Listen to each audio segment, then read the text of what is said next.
I've been keeping a secret for a long time. I'm 27, my name's Ryan, and for as long as I can remember, I've been the quiet, unsuccessful one in the family. My parents, uncles, aunts, and cousins, honestly, they've all always looked at me like I wasn't worth their time. When we all get together, it's the same story. They talk about their successes, their big houses, their vacations, their perfect kids, and then there's me. The guy who never seemed to get it together. The guy who never had a high-paying job or went on big trips. I didn't mind so much when I was younger. I was focused on my own goals, quietly working toward things. But when you're the constant butt of jokes, it starts to get under your skin. The real issue began when I started working at a small tech company right out of college. It wasn't glamorous, but it paid decently enough. I lived in a small, rundown apartment that most of my family probably wouldn't have given a second look at. They'd make comments whenever I came to family gatherings. Must be nice to have such a cozy little place, Ryan, my cousin would joke with a smile that never quite reached her eyes. How's the job hunt going? My aunt would ask, as if being employed wasn't something to celebrate. What they didn't know was that I was secretly helping them. Not out of guilt, but out of the fact that I couldn't stand seeing them struggle, especially when they never acknowledged it. My parents had racked up credit card debt over the years, always buying things they didn't need and living beyond their means. And I'd help them out. Every few months, I'd pay off part of their debt. Same with my uncle. His car was on the verge of being repossessed a few times, so I'd chip in a couple hundred here and there to cover the payments. No one knew. I just wanted to keep things running smoothly, even if it meant keeping my mouth shut and taking on the burden of something they'd never even acknowledge. But recently, things started to get a little uncomfortable. I don't know what changed, but my family's tone toward me started shifting. They got more entitled, more mocking. One particular afternoon, my cousin Karen had invited everyone over to her house for a family gathering. It was a weekend, and I had already been feeling the weight of their jokes from the last few months. I figured maybe this time it would be different. Maybe they'd finally recognize that I wasn't as lost as they thought. Instead, it was just another day of hearing about everyone's expensive vacations to Europe, Caribbean getaways, and new luxury cars. I sat there quietly, trying to keep my head down as they all went on about how they could finally afford to do this or that, with all the casual arrogance that only comes from people who don't know what it's like to struggle. Then, it was my uncle's turn to speak. Ryan, still living in that tiny little apartment, he said, leaning back in his chair, a smug grin creeping up on his face. What's the deal, buddy? Thought you'd be at least somewhere by now. I didn't respond immediately. I was used to these kinds of comments, but there was something about the way he said it, like he truly believed I was a failure. Like I had no right to be at the table, even though I'd been sitting there for years. It wasn't the first time he'd made a jab at me, but for some reason, this time it hit differently. Yeah, I'm still there, I said, keeping my voice calm. It works for me. Then, my aunt jumped in, looking over at me with that look she always gives when she's about to say something helpful. Ryan, sweetie, you really should think about upgrading, she said, her voice oozing with that fake sweetness I'd grown tired of. It's not healthy to keep living in a place like that, don't you think? Maybe you could work harder. I don't know, try harder. The entire table went quiet, and for a split second, I felt like I was back in high school, sitting alone in the cafeteria as everyone whispered behind my back. But then my uncle laughed. It was one of those obnoxious, self-satisfied laughs that made my blood boil. Ryan's never gonna amount to anything, he scoffed, taking a sip of his drink. I've been telling him that for years. Maybe it's time to accept it, huh? At that point, I had enough. I could feel my hands start to shake, my jaw tightening as the old anger bubbled up. But I stayed quiet. I didn't say anything. The conversation shifted, but the damage was done.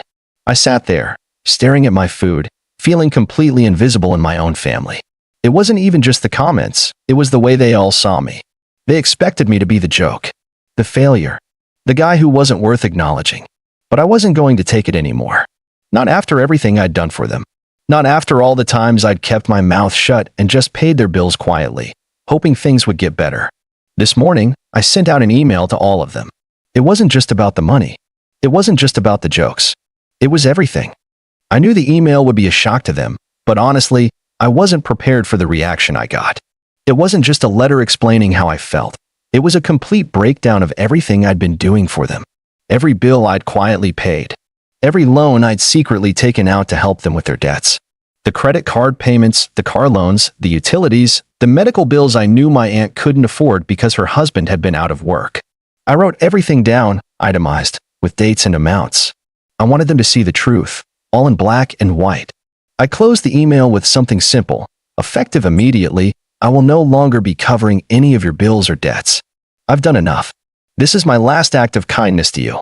I hesitated for a moment before hitting send. A part of me wondered if this would just make things worse, if they'd try to manipulate me, guilt-trip me, make me feel like I was abandoning them. But another part of me felt a weight lifting off my shoulders, like I was finally taking control. I didn't owe them anything anymore. I wasn't going to keep playing the role of the silent martyr. I sent it, and then I waited. The response was predictable, but still more intense than I thought it would be. Within minutes, my uncle called. His voice was tight, and there was an edge to it that I hadn't heard before. "Ryan," he said, almost in disbelief. "What is this? You can't just cut us off like that. You've been helping us for years, and now you're acting like you never did anything? What's wrong with you?" I didn't respond right away. Honestly, hearing him talk like that made me feel disgusted, but I wasn't about to get into an argument. "I did it because I wanted to," I said, my voice calm. "But I don't want it anymore. I'm done." I could hear him sputtering on the other end. "You think we don't need you? You're nothing without us. Don't you dare walk away from your family like this. You'll regret it." "Maybe I will," I replied. "But I won't regret not being your ATM anymore. I'm done." Then, my phone buzzed with a message from my aunt. It was long, frantic, and full of guilt. "Ryan, please. This is insane. We can work this out. You don't know what we've been going through. We need you. You're the only one who's been there for us. Don't turn your back on your family now. We all depend on you." I didn't respond to her message. I knew it was just more manipulation. I had always known that deep down, they didn't care about me as much as they cared about what I could do for them. And once I stopped giving, the true colors of my family started to show. But there was one final blow that hit harder than all the others. Around noon, I received a call from Karen, my cousin who had been hosting that family gathering. Her voice was shaking, a mix of frustration and disbelief. "Ryan, I don't know what is going on with you," she started. "But you can't just leave us hanging like this. Everyone's asking what happened. Why would you do this? Why would you cut us off like this? Do you have any idea how embarrassing this is? You're ruining everything." I stayed quiet for a moment, letting her rant. I had heard this kind of talk before, but now it felt different. This wasn't just about my family anymore. It was about me setting boundaries, about not letting them treat me like a doormat. Finally, I spoke up. "Karen, I'm sorry it's embarrassing. But maybe you should have thought about that before you all started treating me like I was invisible. I've done more than enough for you all, and I don't expect anything in return. But I'm not going to keep enabling you. So no, I'm not coming back to fix everything. I'm done." There was silence on the other end for a moment, and when she finally spoke again, it was more subdued. "You're making a huge mistake, Ryan." Maybe I was. But right then, I didn't care. I had made my decision. The next few hours felt like I was in a daze, watching as my family slowly started to implode. The calls, the messages, they kept coming in, begging me to reconsider, telling me how much they needed me. But I knew what they were really asking for: control. They wanted me to stay in my place, to keep sacrificing my own happiness for their convenience. And then, something unexpected happened. My mom, who had stayed quiet throughout all of this, finally called. Her voice was trembling, and it felt like she was breaking down in real time. "Ryan, please," she said, almost pleading. "I know I've never been the best at showing it, but I need you. We all need you.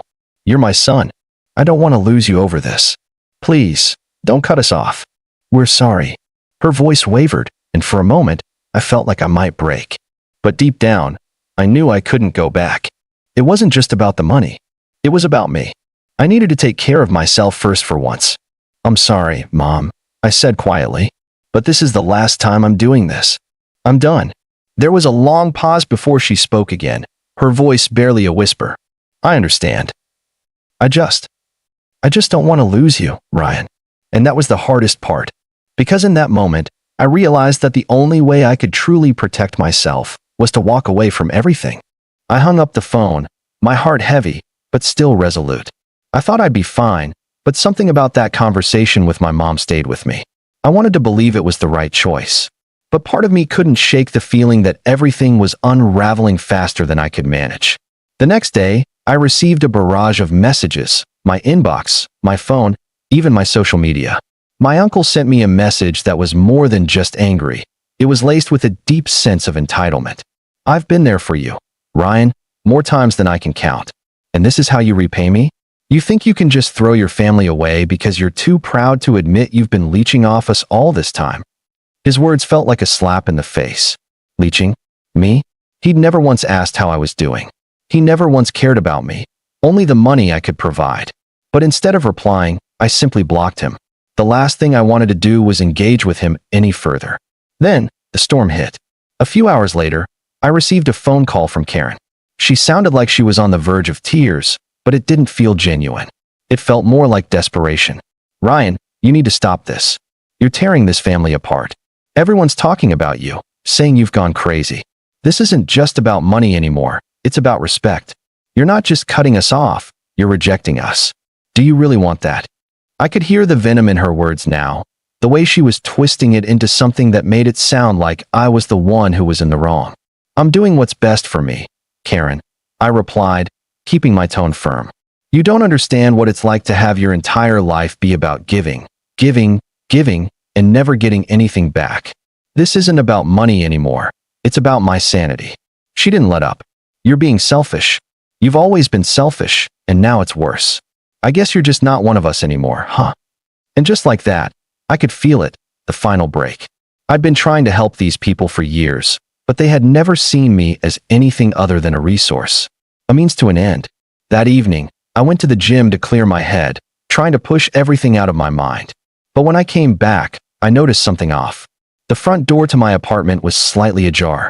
My heart dropped into my stomach as I stepped inside. Everything was exactly where I left it, except for one thing. A letter, taped to my refrigerator, with the words, "We need to talk," written in bold letters. I recognized the handwriting immediately. It was my mom's. I didn't know whether I was more angry or terrified as I tore open the envelope.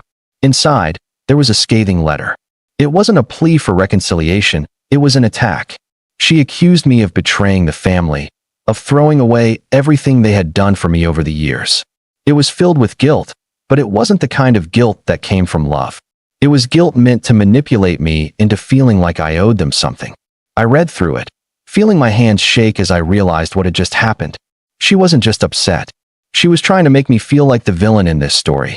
She was trying to force me to cave, to return to my place as the silent, submissive son who always put his family's needs before his own. But it didn't stop there. The next morning, as I was grabbing my coffee, I got a call from a number I didn't recognize. It was my dad. "Ryan," he started, his voice surprisingly calm. "What's going on? Your mom's beside herself. Your uncle's threatening to cut you out of the family altogether. Is this really what you want? You're going to end up alone? You know that?" I was so tired. So tired of the manipulation, the guilt, the constant demands. I almost wanted to hang up, but I stayed on the line. "Dad," I said, my voice quieter than I intended. "You and Mom always said I'd be better off getting my life together. Well, this is what it looks like. I'm cutting ties with all of you. I'm not going to keep giving when all I get is resentment." He didn't speak for a long time. I could hear him breathing on the other end of the line, unsure of how to respond. Finally, he spoke, his voice shaky. "This isn't how families work, Ryan. You don't just abandon us. You can't just walk away from your own flesh and blood." "I'm not abandoning anyone," I replied, the words coming more easily now. "I'm just standing up for myself.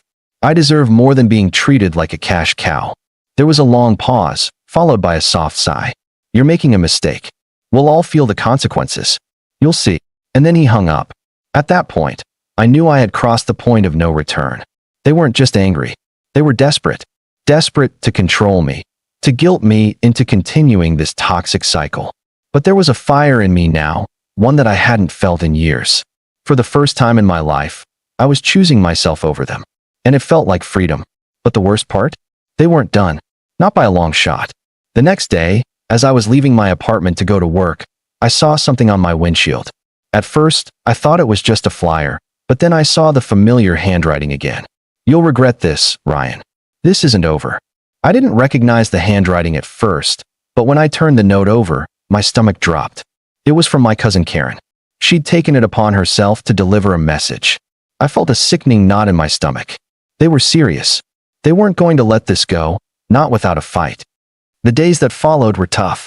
Every text, every phone call, every interaction seemed charged with tension, like the whole family was slowly closing in, each one taking their turn to attack. They didn't want to accept my decision, and it was clear now they weren't going to let it slide quietly. The final straw came when my mom called me again. This time, she wasn't even pretending to be calm. "You're really doing this, aren't you, Ryan?" she asked, her voice cracking with emotion. "You're really just going to leave us behind like this? After everything we've done for you?" "I'm not leaving you behind, Mom," I said, my tone growing firmer with each word. "I'm leaving the toxic energy behind. You've made it clear that the only way I fit into this family is by paying for everyone's problems. But that's not me. That's not what I want. And you should have respected that a long time ago." I could hear her sniffle through the phone, and for a moment, I wondered if I should have said something else, something softer. But I shook that thought away. I had to be strong. "Don't you dare think this is easy for me, Ryan," she snapped. "You think you're the only one who's been carrying the burden of this family? Your uncle is furious. You've made a mess of everything. Maybe it's a mess because we've been pretending it wasn't one," I replied. "Maybe it's a mess because I was too afraid to admit how much I've been suffering under the weight of it all." There was a long silence on the other end of the line. I could feel her trying to formulate something, any argument that could pull me back into the family's web. But I had made my decision. No turning back now. That evening, I received a text from my uncle. It was a group message, and I could see that everyone was included: Karen, my mom, and even some of the distant relatives. The tone was unmistakable.